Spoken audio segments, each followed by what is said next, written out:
కంచె గచ్చిబౌలి భూములపై ఇవాళ సుప్రీంకోర్టులో విచారణ జరగనుంది. గత విచారణలో హెచ్సీయూలో పర్యటించి అఫిడవిట్ దాఖలు చేయాలని సీఎస్ను ఆదేశించింది సర్వోన్నత న్యాయస్థానం. అయితే కంచె గచ్చిబౌలి భూములు ప్రభుత్వ భూములేనని ఇప్పటికే అఫిడవిట్ దాఖలు చేశారు సీఎస్ శాంతికుమారి. ఈ భూముల్లోనే యూనివర్సిటీ, మరికొన్ని ఇన్స్టిట్యూట్లు, బస్టాండ్లు ఎన్నో ఉన్నాయని సుప్రీంకోర్టుకు తెలిపింది రాష్ట్ర ప్రభుత్వం. దాదాపు 20 ఏళ్లకు పైగా 400 ఎకరాల స్థలం న్యాయ వివాదంలో ఉన్నందున అక్కడ చెట్లు మొలిచాయని చెప్పింది. కంచె గచ్చిబౌలి భూములు అటవీ శాఖ, హెచ్సీయూకు సంబంధం లేదని స్పష్టం చేసింది. సీఎస్ దాఖలు చేసిన అఫిడవిట్పై ఇవాళ సుప్రీంకోర్టులో వాదనలు జరగనున్నాయి.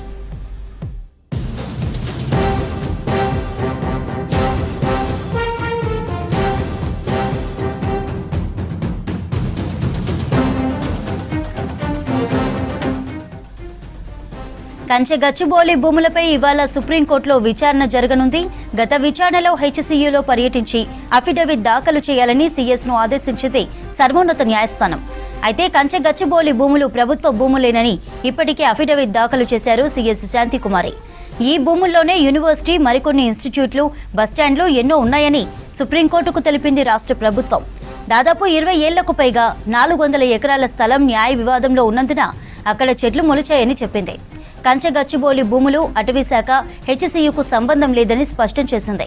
సీఎస్ దాఖలు చేసిన అఫిడవిట్పై ఇవాళ సుప్రీంకోర్టులో వాదనలు జరగనున్నాయి.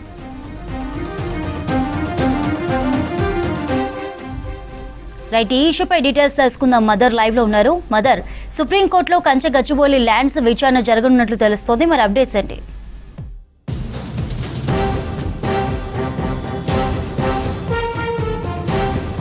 చాలా క్రూషియల్ విచారణ ఈరోజు ఉండబోతుంది. కంచె గచ్చిబౌలికి సంబంధించినటువంటి భూములకు సంబంధించి గత కొంతకాలంగా కూడా వివాదం నడుస్తోంది. దానికి సంబంధించి హెచ్సీయూ భూములు, వాటిని పరిరక్షించాలంటూ విద్యార్థులు ఆందోళన చేయడము, ఆ తర్వాత సుప్రీంకోర్టు సుమోటోగా ఈ కేసును విచారణకు చేపట్టింది. విచారణ తీసుకొని అక్కడ జరుగుతున్నటువంటి యాక్టివిటీస్ పైన స్టే అనేది విధించడంతో పాటు ఈ నెల 15 లోపు అఫిడవిట్ అనేది కూడా దాఖలు చేయాలి. సీఎస్ అక్కడ సందర్శించి అక్కడ జరుగుతున్నటువంటి అంశాలపైన కావచ్చు పూర్తి స్థాయిలో ఒక 4-5 క్వశ్చన్స్ కూడా రేజ్ చేసింది సుప్రీంకోర్టు లాస్ట్ విచారణలో. వాల్టా చట్టాల ఇంప్లిమెంటేషన్ కావచ్చు, లేకపోతే చెట్ల నరికివేతకు సంబంధించి అటవీ శాఖ నుంచి అనుమతులు తీసుకున్నారా, ఇట్లాంటి కొన్ని క్వశ్చన్స్ను కూడా రేజ్ చేసింది. వాటి అన్నింటికీ అంటే అమికస్ క్యూరీ సుప్రీంకోర్టులో లేవనెత్తినటువంటి క్వశ్చన్స్కు కూడా ఈ అఫిడవిట్లో సమాధానం తెలపాల్సిందిగా ఆదేశించింది. ఈ నేపథ్యంలోనే మొన్న అఫిడవిట్ అనేది కూడా దాఖలు చేశారు తెలంగాణ ప్రభుత్వం నుంచి సీఎస్ శాంతికుమారి. ఈరోజు ఆమె నేరుగా విచారణలో కూడా పాల్గొనబోతున్నారు. కాబట్టి చాలా ఏవైతే క్వశ్చన్స్ రేజ్ చేశారో వాటి అన్నింటికీ సమాధానాలు ఇస్తూ అఫిడవిట్ దాఖలు చేశారు. దాంట్లో కొన్ని కీలకమైనటువంటి అంశాలు, ముఖ్యంగా కంచె గచ్చిబౌలి భూములకు సంబంధించి అది గత 20 ఏళ్ళుగా భూమి వివాదంలో ఉంది, న్యాయ వివాదంలో ఉంది. ఇటీవలే సుప్రీంకోర్టు జడ్జిమెంట్ తోటి అది రాష్ట్ర ప్రభుత్వం టేక్ ఓవర్ చేసింది. దానికి సంబంధించినటువంటి పూర్తిగా 400 ఎకరాలు కూడా ప్రభుత్వ భూమి, అటవీ శాఖకు సంబంధించినటువంటి భూమి కాదు. రెవెన్యూ రికార్డుల్లోనే దానికి సంబంధించినటువంటి వివరాలు అనేది కూడా ఉన్నాయి. ఒకవేళ అటవీ భూమి కనుక అయినట్లయితే దానికి సంబంధించి అటవీ శాఖకు సంబంధించినటువంటి రికార్డుల్లో ఉండేది. బట్ అది రెవెన్యూ డిపార్ట్మెంట్కి సంబంధించినటువంటి రికార్డ్స్లోనే ఉన్నాయి. వాటికి సంబంధించి అటవీ భూమి కాదు. 20 ఏళ్ళుగా అక్కడ ఎలాంటి యాక్టివిటీస్ లేకపోవడం, లేకపోతే న్యాయ వివాదంలో ఉండడంతో అక్కడ చెట్లు అనేది కూడా మొలిసాయి తప్ప అక్కడ అటవీ కాదు అనేది రాష్ట్ర ప్రభుత్వం నుంచి ఒక క్లారిటీ అయితే ఇచ్చేటువంటి ప్రయత్నం చేశారు. అఫిడవిట్లో ఆ అంశాలను అయితే పొందుపరిచారు. ఇక జంతువులకు సంబంధించి కూడా అక్కడ ఎలాంటి జంతువులు అనేది కూడా లేవు. చాలా రోజుల నుంచి కూడా ఆ ఏరియా అంతా కూడా చెట్లు మొలవడం, వాటితోటి పూర్తి స్థాయిలో చుట్టుపక్కల ఉండేటువంటి జంతువులు వచ్చి వెళ్ళేటి, కానీ పూర్తిగా వాటికి సంబంధించినటువంటి ఆవాసం కాదు అనేటువంటి అంశం పైన కూడా అఫిడవిట్లో పొందుపరిచారు.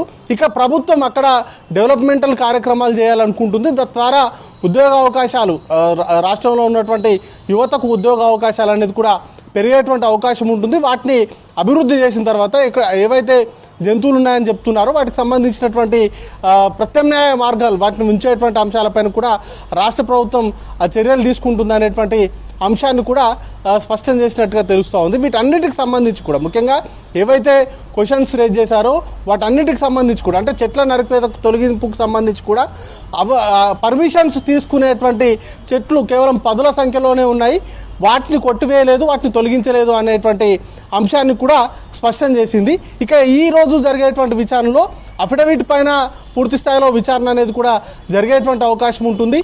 దాంతోపాటు సుప్రీంకోర్టుకు సంబంధించినటువంటి ఒక కమిటీ కూడా అక్కడికి వెళ్ళి అక్కడ ఉన్నటువంటి హెచ్సియుకు సంబంధించినటువంటి పరిసరాల్లో సందర్శించారు. వాటితో పాటు రాష్ట్రంలో ఉన్నటువంటి వివిధ రాజకీయ పార్టీలు కూడా వారిని కలిశాయి. వాటికి సంబంధించినటువంటి అంశాలు కూడా వారి దృష్టికి తీసుకొచ్చారు. కాబట్టి వారిచ్చేటువంటి రిపోర్ట్ పైన కూడా ఈరోజు జరిగేటువంటి విచారణలో ఈరోజు వాటిపైన కూడా విచారణ జరిగేటువంటి అవకాశం ఉంటుంది. సుప్రీంకోర్టు ఈ అంశం పైన ఎట్లాంటి తీర్పు ఇవ్వబోతుంది అనేటువంటి ఆసక్తి అయితే ప్రస్తుతానికైతే అందరిలో ఉంది. లాస్ట్ టైం స్టే ఇచ్చింది, ఇప్పుడు దాని స్టేను కంటిన్యూ చేస్తుందా లేకపోతే ప్రభుత్వానికి ఉపశమనం కలిగేలా తీర్పు ఏదైనా ఉంటుందా అనే దానిపైన మాత్రం ఆసక్తి ఉంది. Chandrika, thank you mother.